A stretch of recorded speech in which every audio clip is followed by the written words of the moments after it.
Captain Brandon Bullock, City of Richmond Fire Department. 23 years on the job here in Richmond. Currently assigned to Truck 3, which I've been here for 3.5 years. Previous to Richmond Fire Department, I worked in the City of Williamsburg Fire Department for a year full-time and 6 years part-time. So coming up in the fire service, my father's a retired firefighter from the City of Richmond as well. We actually came to Station 11 out of the fire academy. He left out of Truck 6. He did 20 years here in the Richmond Fire Department. I grew up around it.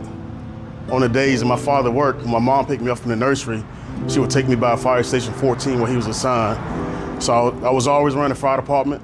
I loved it, and I never grew up out of it. So as long as I've been around it, I love it more every day, as time goes on. So I'm not gonna say this is all that I know, but this has been a big part of my life.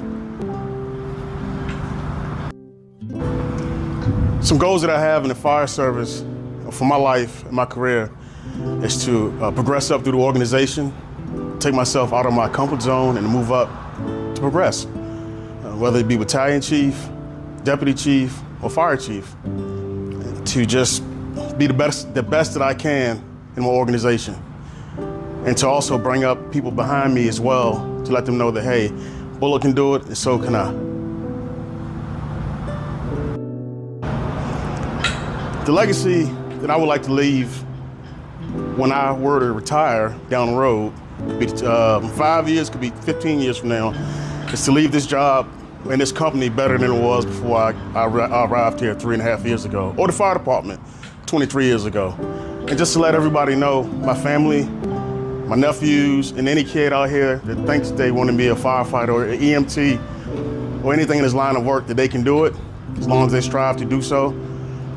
Prior to coming up through the fire service, I thought that going back to get my college degree wasn't needed. But over time, I realized that if I wanted to progress throughout the organization, that I had to go back and get my degree. So I went through Columbia Southern and got my degree in fire science, and then finished the bachelor's degree in fire administration 3 years ago. It's just to let everybody know that it can be done, and it's well worth it. This is a very rewarding job. It makes you appreciate life, because you see people at the best day and some people at their worst day. So it's just a blessing to have this job and just to bring more people on. Like I said, to leave the city in a better place than it was before the day that I got here. While most people would think that after a bad call, some real bad calls, some people, they would give you the night off and you go home and be with your family. But I think for a large percentage of the firefighters, and I consider myself as a firefighter, everybody on your shift, most people tend to stay at work and sit at the coffee table, run a cup of coffee or snacks or whatever, and talk about the call.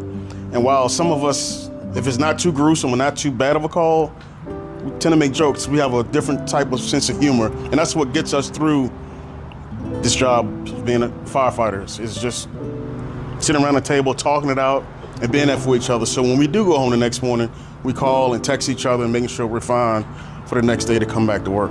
So just being the sense of camaraderie around each other at the coffee table, around the station helps.